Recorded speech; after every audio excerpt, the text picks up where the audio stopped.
So yes, welcome back everybody. Welcome to this security stream at the GSE conference. I know, again, I keep saying this every session. Most of you know me, but I'm Jamie Pease, and I'm the chair for the security working group and also for the security stream for the conference, if you haven't come across me before. This is session 1BB, and it gives me great pleasure to welcome to the stage Bob Hansel, who it's his first time to GSE, not the first time for RSH Consulting, I have to say. If you remember, we had Robin come to present to us at the conference last year, and she also came to present to us in our June working group meeting. So welcome, Bob. Most of you, if you've been lingering around RACFL for a while, or you've done Google searches when you're in those kind of desperate times trying to search for a, maybe a RACF problem that you've got, you may have come across RSH Consulting, and certainly the surveys that Bob done, he's contributed an enormous amount of collateral, over the years, which is available on his website. So without further ado, Bob, a warm welcome to GSE UK, and the stage is yours, sir. Well, thank you very much. Well, welcome everybody, and appreciate your spending the next hour with me to talk about UNIXPRIV. I'm happy to be presenting to you today from Cambridge, Massachusetts, the other Cambridge. So as Jamie said, I have a rather lengthy background with RACF, and we share a lot by our website. And I should mention that this year is some significant anniversaries for me. I've now been in IT as of this year 45 years, in IT security 40 years, and working with RACF 35 years. So and I'm still having fun anyways, and hopefully we'll continue doing it for at least a few more years before I finally hang up my spurs. So we're going to talk about the UNIXPRIV class today. And what UNIXPRIV class does is it allows you to delegate specific Unix super user privileges. And it's an alternative to assigning full super user authority. So why wouldn't we want to just assign super user authority to people? Well, let's look at how powerful it really is. And, super user, often referred to as root authority, it's a Unix system administrator, and the privileges include, you have full access to all Unix directories and files. So it's not unlike trusted authority in that regard within RACF. You can change directory and file owner, group, and permissions, including access control lists. So it's a lot like special in that regard.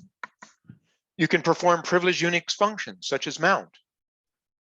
You can use privileges related to most unprotected facility BPX resources, and even some of the protected ones even without permission. So BPX console is defined even if you don't have permission. If you're a super user, you can still use that. And if bpx.daemon is not defined in the facility class, you can even go so far as to initiate processes with other users' identities. So it is extremely powerful. And if we don't have to give it away, we shouldn't. And that's what UNIXPRIV, that's where UNIXPRIV comes into play, is enabling us to do that. Now, how does a user get full super user authority? Well, it can be any one of these mechanisms. So in that user's OMVS segment, I assigned UID 0, right? And that's appropriate for Unix itself and daemon started tasks if mandated by documentation. And I stress that because I've gone into a number of shops where any product that has the word daemon on it, they just give it UID 0, and often they give it access to bpx.daemon. And I say, only do that if it explicitly requires it in the documentation. And if it's a third-party product, even question that. Alternatively, if you have access to facility class bpx.superuser, you can SU, switch user, to super user. Now that's appropriate for your tech support staff. and certain daemons. Certain daemons can take advantage of that functionality and that feature without having to be given UID 0. So, wherever that's available to you, use that option. And then lastly, privileged and or trusted started tasks. If they are given a UID and a GID of any value, they'll be elevated to super user authority. Right. So that's the power of it. That's the nature of it in terms of how you get it. But now what we want to look at is the UNIXPRIV class, and specifically how I can give away pieces of that authority without all of it. Now, a little bit about the UNIXPRIV class and its RACF class descriptor table entry. So these are some of the characteristics. Has a unique ID, unique POSIT number. It's the only class with this POSIT number, 555. Looking briefly over to the right, default return code 4. So class is not, there's no profile there. You get a default return code 4, which, by the way, means you won't get that access. You won't be allowed to use that capability. Default return code none for creating new profiles. It does not honor operations authority. Switching back over to the left, max length 246. First in other characters any. Key qual 0, which means you can have generics in the first qualifier. And then looking again at the right, gen list is disallowed. Rack list is allowed, and in fact, rack list is required. Right? It's required. And the reason is that most of the access authorization checks to UNIXPRIV resources use fast auth processing. Right? So, and fast auth requires things to be rack listed. If the class is not rack listed, it is treated as if it is inactive. And there's been a handful of occasions when I've gone into shops and I've looked at UNIXPRIV class, and there's this nice set of profiles defined with permissions. I look in setter ops and it's not rack listed. Those are also shops where I find lots and lots of people that I've been given and are using super user authority. So, it was a case where they didn't realize the rack list requirement, they didn't do it, people weren't getting access, and they just began giving away the keys to the kingdom without realizing it was a simple fix. Do realize as well, because of the fast auth checking, you cannot use the global access table for granting any UNIXPRIV access, right? And that's because fast auth ignores UNIXPRIV. So let's begin looking at the UNIXPRIV profiles, and I've sort of broken them down into categories. Those related to security administration, those related to system management, and then some related to access. And that's sort of the sequence that I'm going to present them. So first two up the bat, security administration, super user file sys change perms and super user file sys chown. Change perms. If I have, and you need read access to either of these. If I have read access to change perms, I can use the chmod command or the set f-acl command to manage any permission on any file and directory. With chown, access to chown, I can use the chown and group commands to change the owner and group on any file and directory. Now, one caveat on this, I said, you need read access to these resources. You also require search authority to the upper directories of the target directory or file. So if you're changing the owner or changing perms on a file or directory, that's 5 layers down, levels down in the directory structure, you've got to have search authority through all those upper directories to reach the one that you're going to change.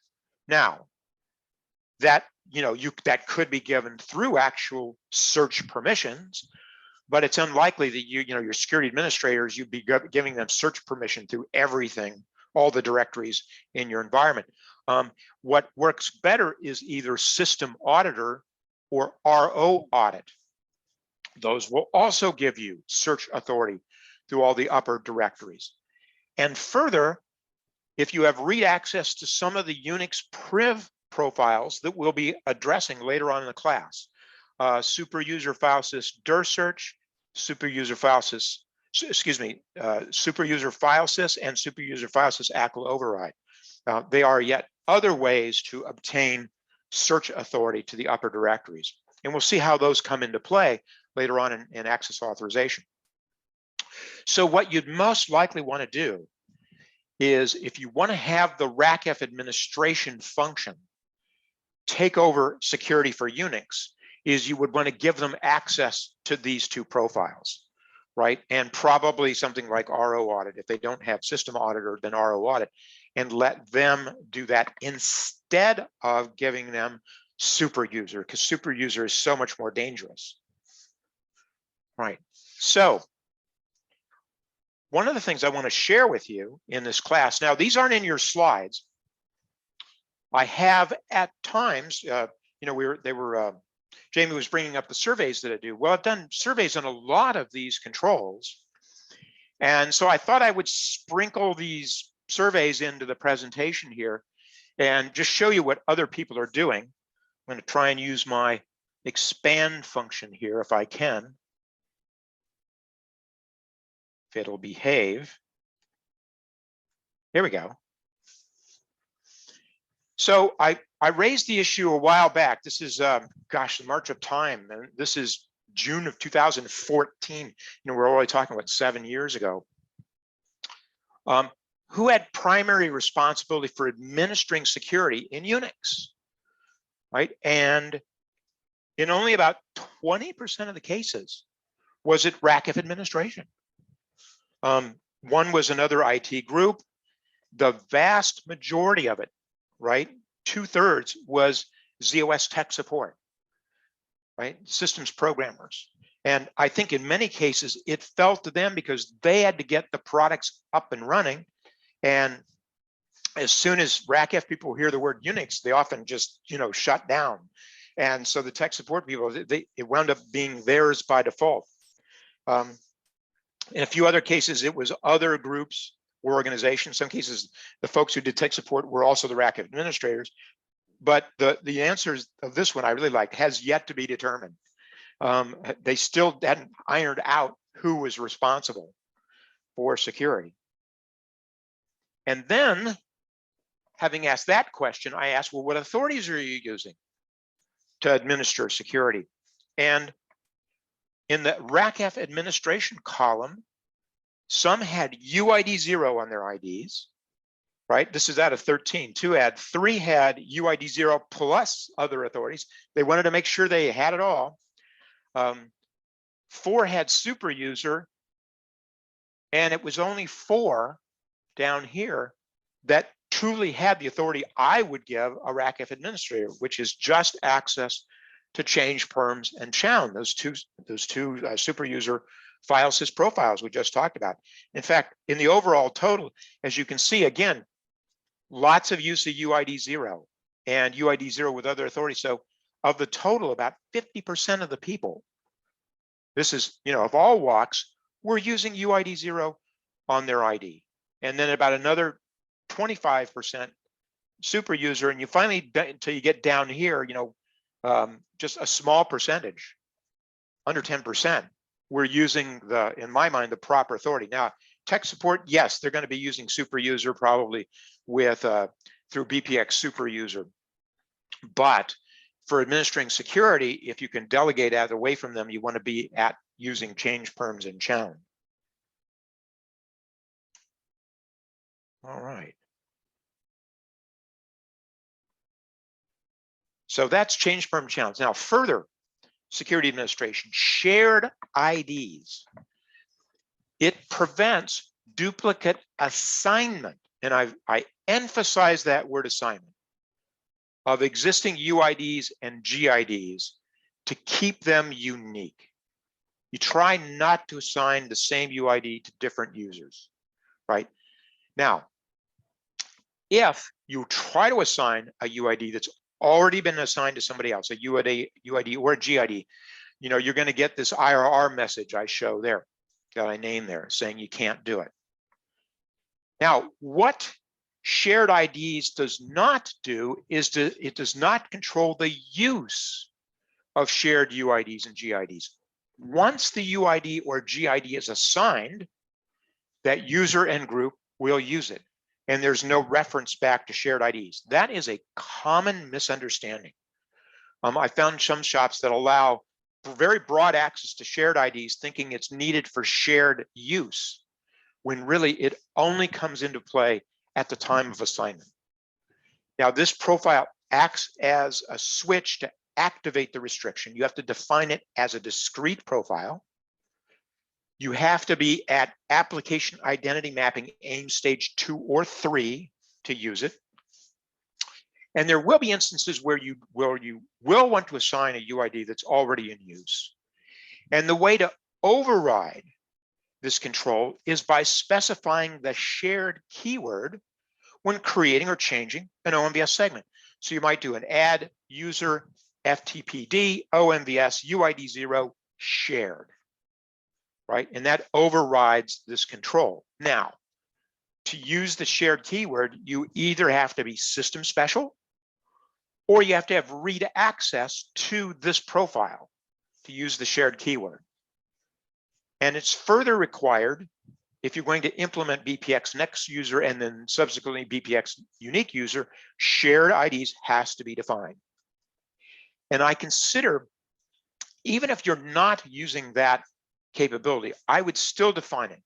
I would consider it essential, especially if delegating OMVS UID administration via field class resources, specifically user.omvs.uid, to prevent the inappropriate assignment of UID 0. You know, you want to have this as sort of a gut check. Oh, I'm about to send this UID. Did I mistakenly already give it to somebody else? And you can keep yourself out of hot water that way if you employ it. So I urge its implementation. So looking at a survey I did on this, I said, okay, let me blow this up a bit. Has your organization defined, now this is May of 2016, so it's a little bit newer.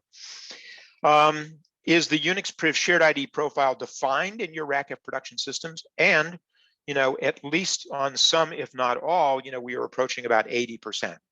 You know, like I said, you know, we got a 20% holdout there, and I'd like to see it everywhere implemented. Is the UACT for the profile none? Yes, everywhere. That's good. Has ID asterisk been permitted reader grader access?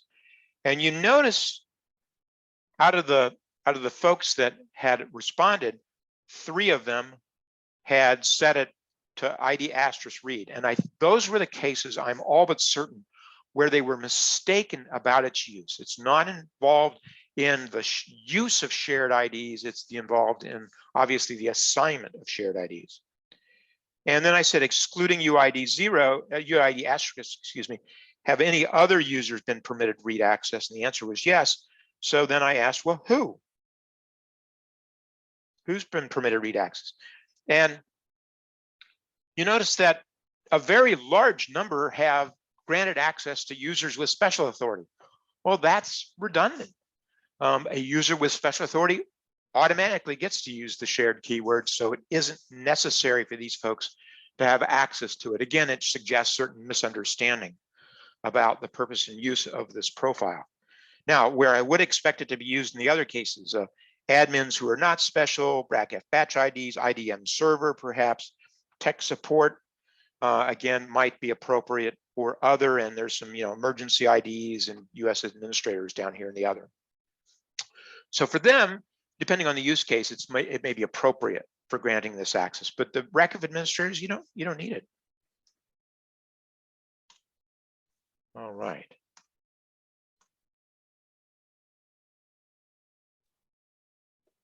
So further on security administration, there's chown unrestricted, change owner unrestricted. Now, again, the existence of this profile acts as a switch to activate the functionality in it. So it must be defined as a discrete profile. Now, the function of this profile change. In the beginning, the mere existence of the profile let any user chown any file or directory they owned. They had to own it to begin with. They could chown any file and directory to any other UID or GID. All right, well, they decided, the powers that be decided that's a little bit too liberal in terms of granting access. So they changed it so that to be able to take advantage of this capability, you now have to be permitted access. If you're permitted read access to this profile, you can change the owner to any ID that was a non-zero UID, not a root user, and change the group to any group. And if you have update access, you can change, but if you have update, I should say, you can change the owner to an ID with UID 0. So they did provide a little bit more finite control there. Now you can grant this capability only to certain users, and yet again, an even smaller subset can chown to a UID 0 user.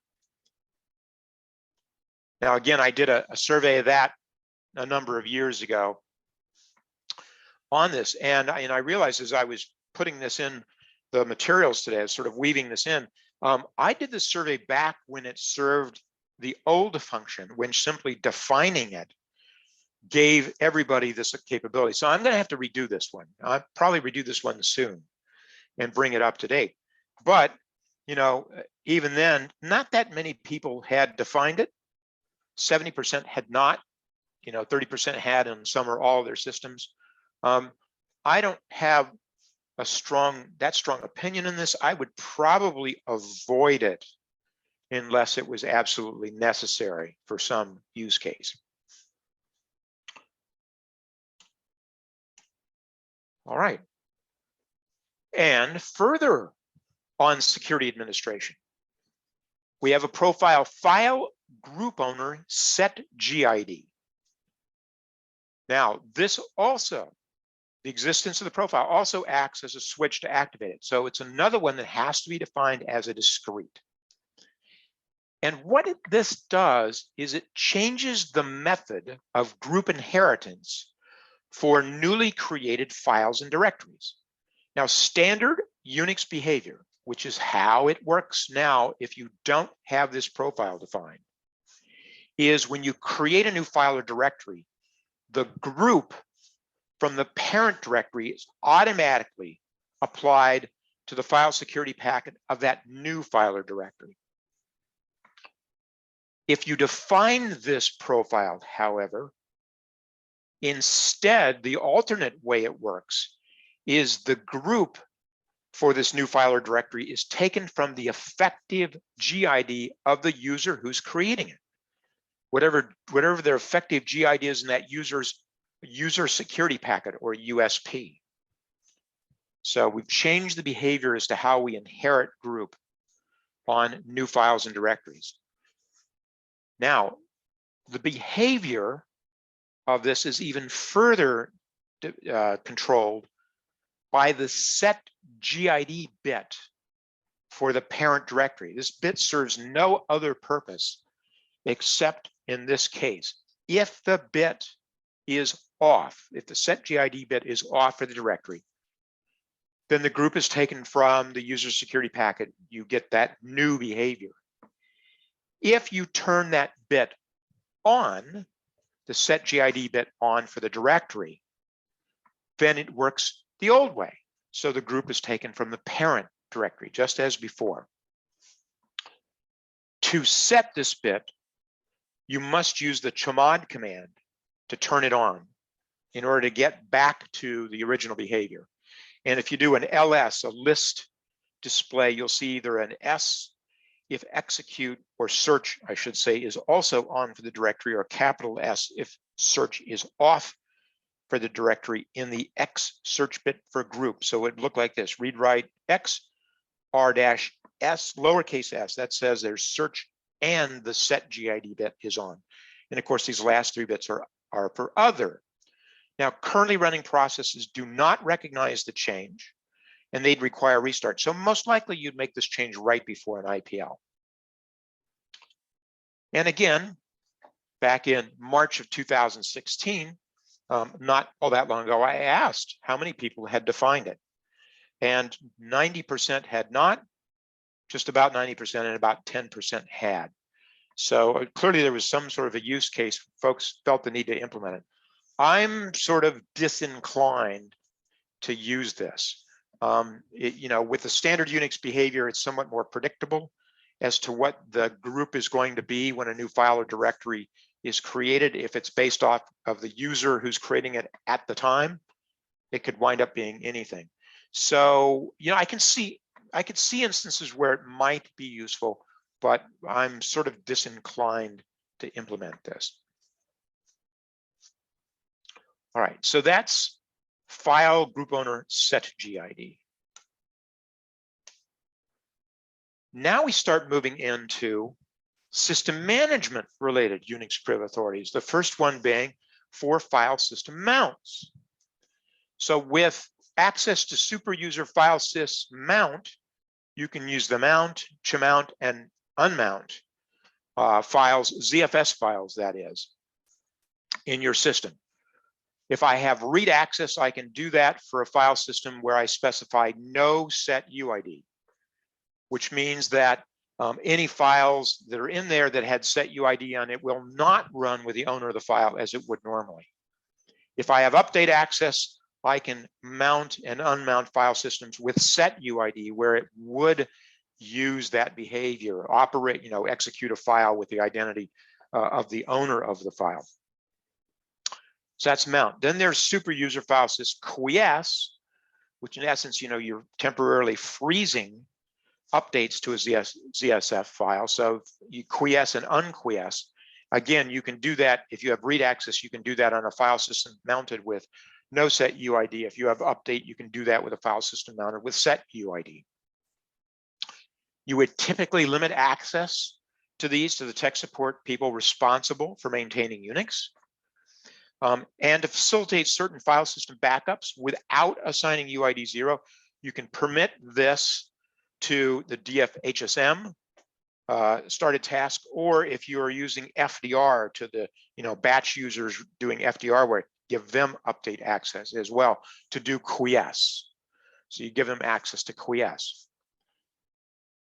And more recently, they've come out with a more limited mount capability with super user file sys user mount. So this could be given to developers or maybe users. It's a more limited mount function. So when you mount a file system, and this is the authority that you have, it will be mounted with security turned on and with no set UID. And you have to have read access both to the mount point, that directory where you're going to mount this, and full read, write, execute access to the file root system itself. So you have to have full access to that file system you're mounting. So it's very limited, very scoped in terms of granting this authority.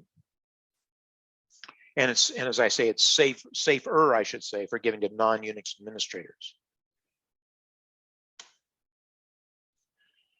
Now, commands and callable services. So here's a whole set of additional commands and callable services that come in for various functions and managing your Unix environment. And they include PFS control. So most of them have superuser.filesys as the prefix, or several of them do, as you can see. PSF control use physical file system services. And I'll show you some IDs that should be given this authority. FileSys vRegister for registering as a virtual file system server. So NFS uses this. And by the way, this is the callable service that it controls. IPC RMID is releasing inter-process communication resources. Process get PSN is getting status of any process. This is with the get PSN callable services. Kill, process kill, terminating a process ptrace is using the debugger to trace a process. Set priority is allowing a process to increase its own priority. And then this one, SHMMCV limit, allows this process to increase its shared memory variables and mutexes and a mutex is a mutual exclusion thread lock. So this would be used more with multi-threaded type of processes. All of them require only read access to use, and you would typically grant them to Unix processes or to users performing debugging. And again, if called for by the documentation. Some examples of where you would require or use these services. Super user get PSN, get process status information. So, there's Web Focus, Tivoli System Automation, PeopleSoft, and users of the PS, process status command, which can list dubbed IDs, those you think of it as connected to Unix, if you will, and their attributes. Now, I think this information could be useful to RACF administrators, either troubleshooting problems or monitoring events within the system. So if I were a RACF administrator or shop, I would ask for access to this resource. Physical file system control, HSM, SAP, CA mainframe chorus, non-super users executing ZFS utilities and commands, such as the ZFS admin command. And again, non-super users executing the command IOEAG-MFT. That's your format command for formatting a vSAM linear data set to make it useful for Unix.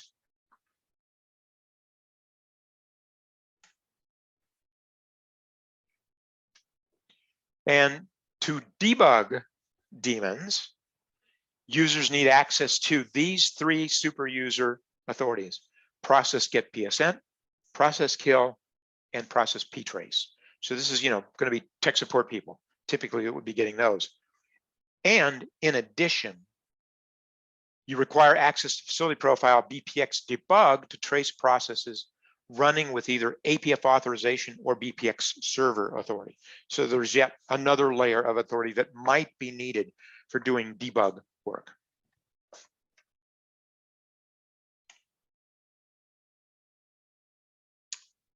So those are system management type functions. Now we start to move into access. So there are UNIXPRIV profiles that will be used in governing access within my environment. So the first of these, we're going to cover them, and then I'm going to walk you through a diagram, a decision logic diagram for UNIXPRIV that shows you how they come into play and where. So the first of these is super user file sys. Access to this resource grants access to all Unix files and directories at a specified permit level, even if denied access by permission bits and access control lists. Now, there's one caveat on that latter, unless ACL override is defined, which we'll talk about momentarily. This access to this resource is probably most akin to operations authority in RACF, with the exception that you can limit what access people have across the entire board. So if I give you read access to this resource, you can read all files and search all directories. So you can go anywhere you want to in the file system and look at anything, but don't touch.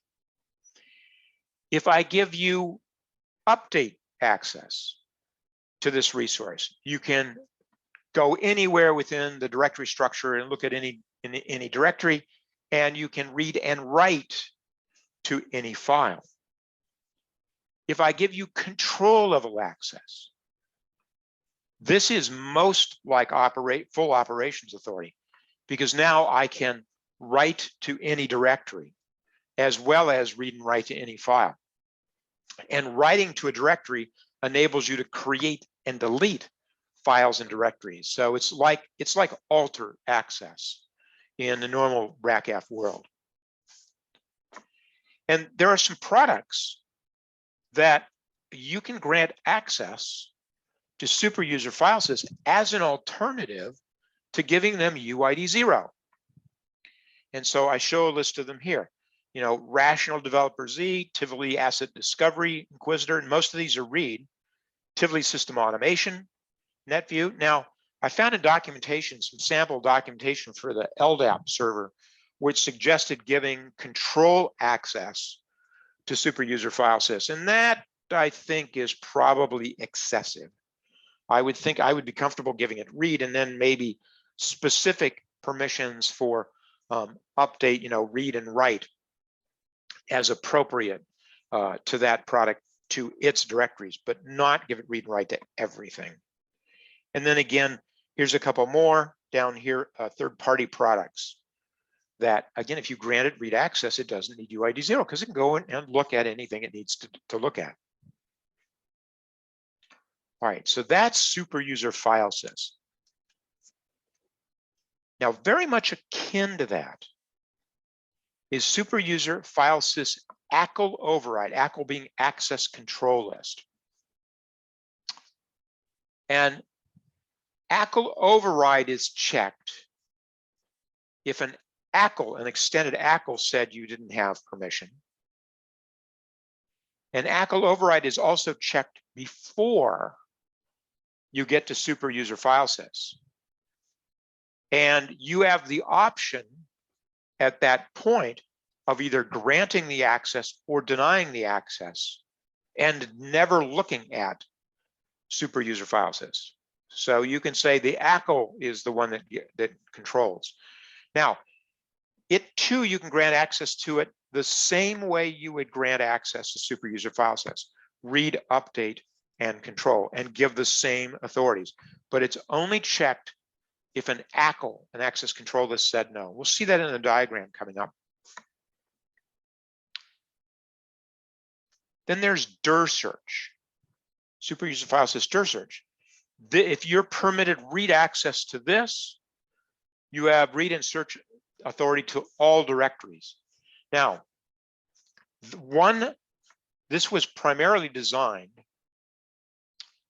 to be paired with super user file sys change perms and chown.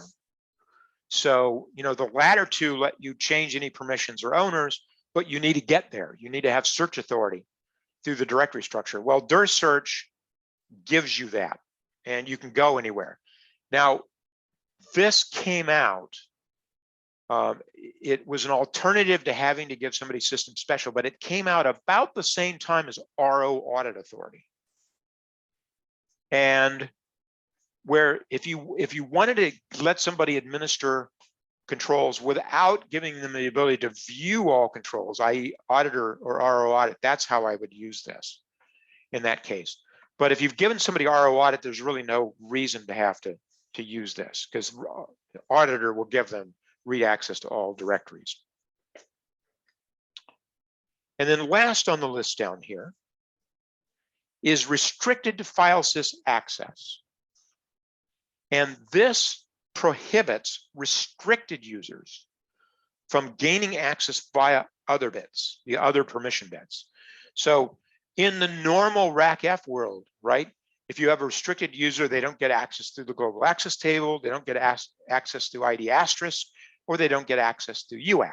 Well, the other bits in Unix are like UAC, but a restricted user can use all the other permissions in Unix unless you implement this profile. Then it stops them just as it would normally in RACF. Now, you can override this restriction. If you're a restricted user and I permit you read access to this resource, then even though you're restricted, you can still access the file or directory if the other permission bits grant the access.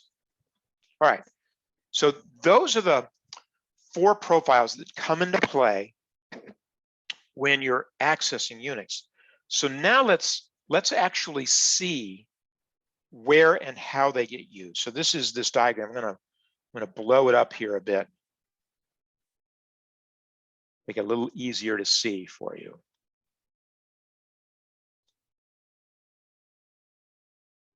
All right, so here's how we start.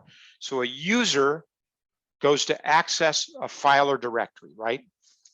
The first question And this is callable services doing this, by the way, callable services. The first question that RACF asks is, okay, is the user an auditor or RO audit? And are they only asking for read or search to a directory? And if the answer is yes, return code 0, they're off and running. You know, I've did a survey on, I think it was RO audit, and some of the organizations, because of this, you know, you're checking it first thing and you're out of there really quick. Some organizations have granted like their WebSphere started tasks RO audit authority. So that way, if they're trying to read or search a directory, they get the access right now, and we don't have to go through everything else for them to get it. So it speeds things up. Now, if you don't have these authorities, or you're trying to do something more than just read or search a directory, now I ask, is your effective, that's that little lowercase e, is your effective UID 0? Am I now running with root authority? And if the answer is yes, you get the access. So again, it's like trusted authority. It's checked right at the beginning of this process, and it can give you immediate access to everything. Now, if you aren't, and I'll just move down here. If you aren't root authority, UID 0, I'm going to squeeze this in just a little bit. What it's going to check next, and you're going to see that this is sort of like standard access list processing in normal RACF. What it's going to do first, it's going to see, is your effective UID, does that match the owner of this file or directory? If it does it grant enough access? So you can have read, write, or search, or search for a directory or execute for a file. So if you're asking, if you only want to read this file and you have read authority, fine. It's allowed, and return code 0, you're off and running. If that is not the case, I'm going to branch out this way, not authorized by permission bits, and I'm going to drop way down here to check some other things before I say no. If your UID is not the owner, then I'll look for your UID in the access control list, an extended ACL. Do I find your user ID in the extended ACL? If I do, does that grant enough access? And if it does, return code 0. If it doesn't, well, then I'm going to follow this path, not authorized by ACLs, right? And I'm going to drop down here. We'll come down to this eventually. All right, so I have two paths, as you're seeing there, for not authorized, one by permission bits and one by ACLs. Now, if your UID is not in an ACL, so you're not the owner, your user isn't in an ACL, then I'll look at your groups. Does either your effective group or any of your supplemental groups, these are all the groups you're connected to that have GIDs, do any of them match the group in the file security packet for that file or directory? If there's a match at this point, then does it grant enough access? So you're the group, do you have enough access? If yes, return code 0, right? If not, well, then I'm going to look at your extended ACLs. Is there an extended access control list on this file or directory? And are any of your groups in an ACL? If it finds one or more of your groups in an ACL, right, it sees if any one of them has sufficient permission. And by the way, you can't combine permissions. You can't get read from this group and write from another. If you need read write, it's got to be all contained in one permission for a group. If your groups are in the ACL and one of them grants sufficient permission, then return code 0, you're allowed. If not, I found your group, one of your groups in an ACL, but you didn't have sufficient permission. I'm going to follow the path not authorized by ACL. All right. Now, let's suppose I did not find your group in an ACL. So didn't find your group in an ACL. So what happens next? Well, it's going to take one of two paths. If your group was in the file security packet, but insufficient authority, I'm going to follow the not authorized by permission bits. On the other hand, if it didn't find any of your groups anywhere, they weren't in the file security packet, they weren't in the ACLs, then I'm going to follow this path. I'm going to start heading for the other bits to see if they give me access, but I'm going to make a stop along the way, right? I'm going to check restricted file sys access. And if this is defined and the user is restricted and the user's access to this profile is none, then they're not allowed to use the other bits. So if that's true, you're going to get not authorized by permission bits. On the other hand, if its profile is not defined, user is not restricted, or the user does have read or greater access, then I'll check the other bits. I'm going to let you look at the other bits. Do they allow the access? If the answer is yes, return code 0. If no, then I'm going to follow the not authorized by permission bits. So user, group, and other. If you're not allowed, it follows the not authorized by permission bits. If a user ACL or a group ACL said no, you're not authorized by an ACL. Now let's look at the first one of these. If you are, I'm going to move this again just a little bit. If you are not authorized by an ACL, I will then check UNIXPRIV super user file sys ACL override. If that's defined. When ACL said no, am I going to let you override it and have access anyways? So again, read access, I can read any file or directory. Write access, I can read any directory, write to any file. Control access, I can read and write to any file or directory. If this is defined and it grants me access, then return code 0. If this is defined and I have no access or insufficient to do what I want to do, then return code 8. At that point, yeah, you're not authorized. If, however, this is not defined, so an ACL said no, but this is not defined, well, I'm going to continue processing just as if I didn't have access to permission bits. The next thing I look at is super user file sys dir search.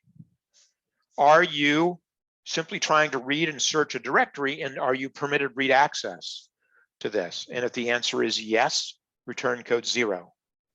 If the profile is not defined or you weren't allowed access, or this isn't a directory search or something like that, then lastly, I look at super user file sys. Again, it's kind of like operations authority, it comes at the very end or near the very end. And I look at this. Does it give you access? If I'm just trying to read a file, I have read access to super user file sys, then return code 0, thumbs up, you're good. If not, or the profile is not defined, then return code 8. It's going back, you're not authorized to access this file or directory. All right, so that's how the authorization logic for Unix works. And now you can see where these different profiles come into play. Now, having looked at that, again, I did yet another survey. This time, this is again getting a little bit dated. On restricted attribute, do you have users in production with the restricted attribute?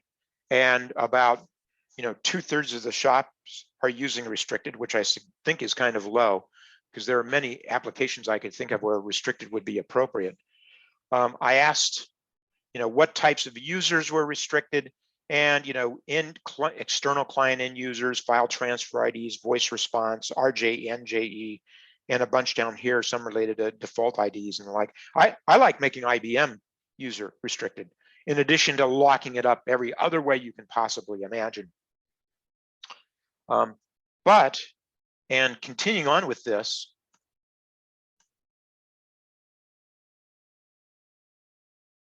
and I asked, how many users are restricted, but this is the more interesting question related to what we're talking about now, which is, have you defined restricted user file sys. And of those people with restricted users, only 20% had. So, and locked it down with nobody having access. So I would say if you have restricted users in your environment, you should implement this profile because it extends that restricted control to Unix as well.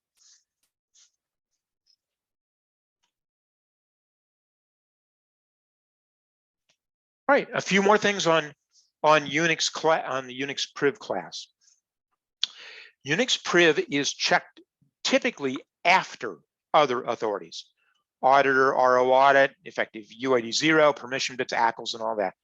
And it would grant access not otherwise allowed. You generally can't use this to block or limit authorities. Like you can't restrict a super user from doing certain things. They can do anything they want to. This is where you're only giving away additional authority. No access is granted for an RC4. So the class is inactive if there's no profile, you don't get the authority. You actually have to get a return code 0 to get the authority. Monitoring and logging, some things to consider here.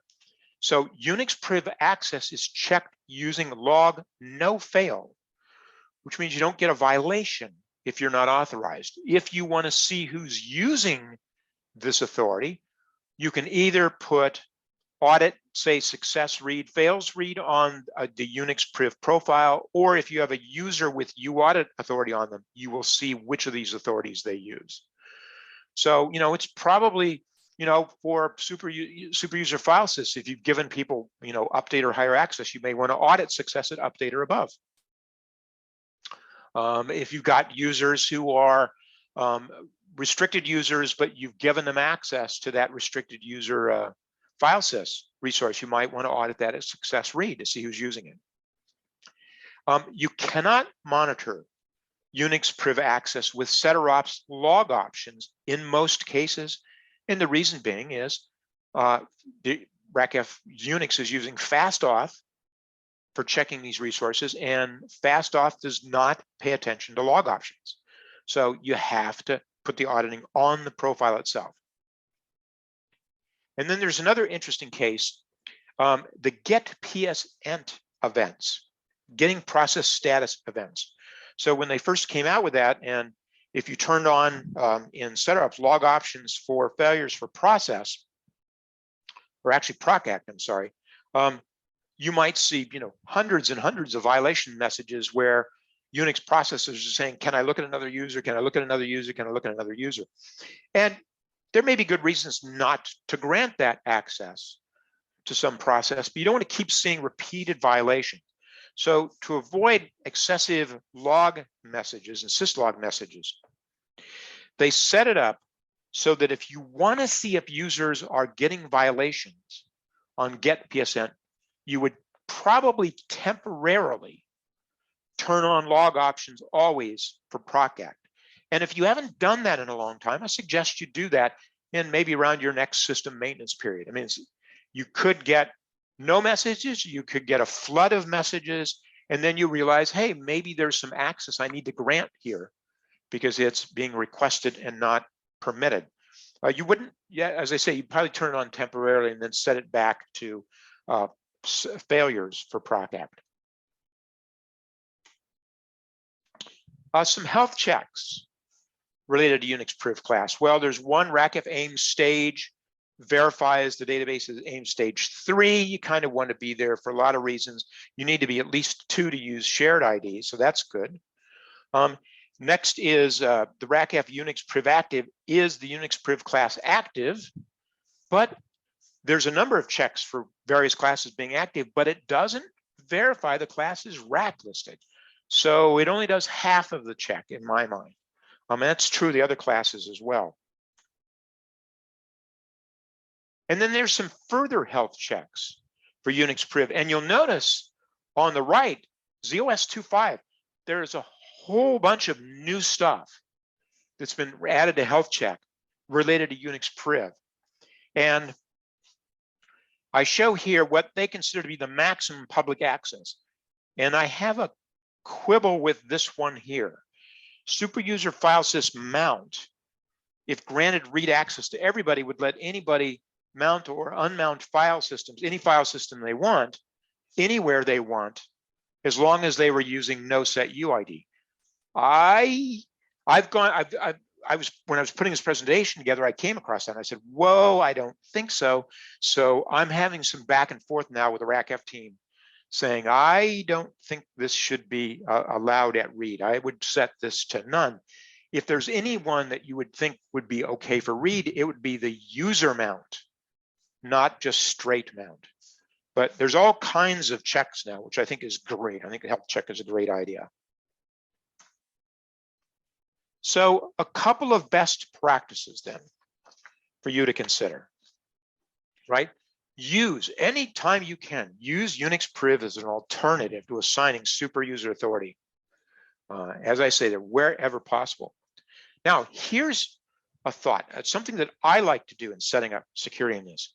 For your tech support users, I like to give them read access to super user file sys when they also have access to facility BPX super user. Now, why is that? So if they have access to BPX super users, they can make themselves root super users anytime they want to and do anything they want. So it's not like I'm giving them anything more than they already have. But by giving them read access to super user file sys, they can go and look around at anything with Unix without having the ability to break things and touch things and change things. They can look at everything. Then when they need to make a change, they can do an SU to super user and become super user authority. But they don't have to be super user all the time, and it reduces their requirement to be there because they're dangerous when they're in that mode. You want to regularly review these profiles for inappropriate access permissions. So your health check is, especially when you get a 2.5, going to be great for that. Per IBM recommendation, and I agree, you don't want to define a catch-all of asterisk or double asterisk because it just covers too many different things, and you may end up giving access to functions that you didn't intend. And lastly, do not put Unix profiles in warning, right? Because then everybody has it. It would, if you put super user file system in warning, that'd be like giving everybody operations authority. Not what you want. All right, and that is the UNIXPRIV class, and I hope you make effective use of it. I think it great possibilities, a good way to lock down Unix without having to give everybody the keys to the kingdom. So that is the end. Do we have any questions, comments, thoughts? Thank you so much for that, Bob. So we have a comment in the chat from Alan. Hi, Alan. He says, excellent drop down of how the flow process is so useful. And I can resonate with that. It rather reminds me, the RACF authorization checking, flow. It's just so helpful to sort of visualize, especially when you're sort of in problem solving mode. And Lenny says, read to super user .filesys not so good if you have users who have put passwords in files. that is a good point. And you'd also reconsider it perhaps if you had file systems with lots of sensitive data in it.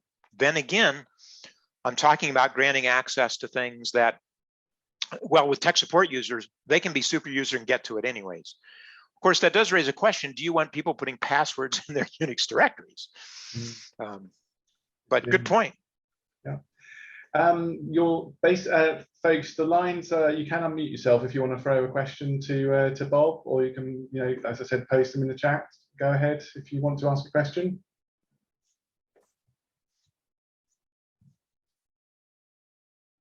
Bob, can I, while we're waiting, and by the way, if you folks, if you want to ask a question, just feel free to interrupt me while I'm talking. But so what I've taken from this today is that, have we now got to a point with all these controls that we can have that we know there's no longer an excuse to have users on the system with UID 0? Have we got to that point now? Unfortunately, no, because there are certain Unix functions that require UID 0, and there is not a UNIXPRIV alternative. Okay. Now, some of these, by the way, Some of them you can address in the OMVS segment. For instance, and I can't remember the exact option, your DB2 distributed data facility tasks. They like to open a whole bunch of threads, and they would need UID 0 to do that, to use the setter limit. Well, you can give them a higher number of threads in their OMVS segment, and then they don't need UID 0. So there are a lot of ways to narrow it down and avoid it, but you can't avoid it everywhere. Okay. I mean, we were talking about this last week about sort of vendor documentation prescribing like high privileges, and I have seen, some products that still prescribe like UID 0, and I don't know whether you disagree or agree with me on this, but I still think that the vendor needs to be challenged on that. So is this still relevant in this era, to see why does it need it, rather than just kind of taking it as, well, the product needs it. What are your thoughts on that? Oh, I absolutely agree. Now, getting them to divulge what Unix services they're using that require it can be a bit of a challenge, but I wholeheartedly agree to do that. In fact, there's one case where I did that on one product I was trying to implement, and it exposed a whole bunch of security vulnerabilities in the product that hadn't been apparent, and wouldn't have been apparent if we hadn't taken UID 0 away. And the client ended up not buying the product as a result. Wow. So, yeah. Any more questions from anybody?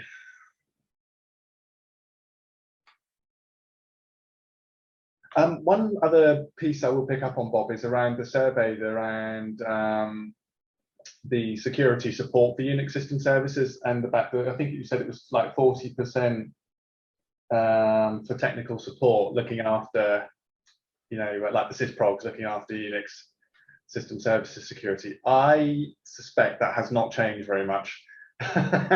no. From what I've heard in sort of my travels, it's the sort of the security team are sort of hands off still with it, and it's still with the sysprogs. Yeah, I do a full week-long course on Unix security, and I think at the end of it, oftentimes the rack of administrators say, well, now you've shown me why I don't want to do this. Yeah, indeed. Well, Bob, thank you so much. Really thoroughly enjoyed your session. And I think it's one of these areas that, we probably need more lectures on to, there's a lot of improvement work I feel that's needed in the mainframe community around USS. So thank you so much for coming to share your sort of best practices, as it were. And Alan Playford says, yes, excellent insights. I wholeheartedly agree. But folks, so this is session 1BB. For the purpose of feedback. So just a quick recap on feedback procedure. So if you go to the agenda and look for Bob's session, and by the way, he's uploaded his deck already, his PDF is available to download, and this is recorded as well, so you'll be able to hear the replay at a later date.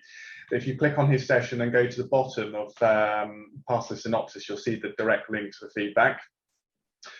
So please do give that. Remember, it contributes to your CPE hours, your CPE certificate, and it's also important for Bob and us at GSE to get your feedback. So if you could do that, please.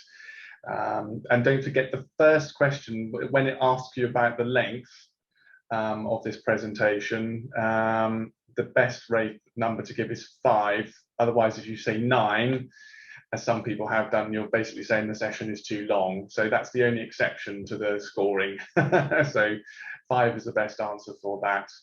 And yes, and don't forget our charity. Again, you can go on the agenda and you'll see the link there to the Virgin Money Giving website. So that's, we've now got a short break, so till 3:30 UK time. And we have not done yet with the security stream. So at 3:30, we've got Hans Schooner from IBM Security coming to give us an update on what's new in Z-Secure. So very much looking forward to that. But Bob, once again, I'm so grateful that you came today. It was a pleasure having you, and I know it was your first time with us. Well, like I said, not for RSH, and we hope that you'll. I think you're actually back with us tomorrow, aren't you? Sorry, I should know the agenda, shouldn't I? I did sort of put it together. Yeah, for monitoring and reporting tomorrow. And thank you for having me and for everybody's kind attention. Yeah, so there's an incentive to come back tomorrow, folks. Bob will be back with us tomorrow afternoon. So same time, same place. All right, folks. Enjoy the coffee break. Afternoon tea is in the UK. So and we'll see you in the next session. Thank you. Thanks again, Bob. Thank you. Bye now. Bye.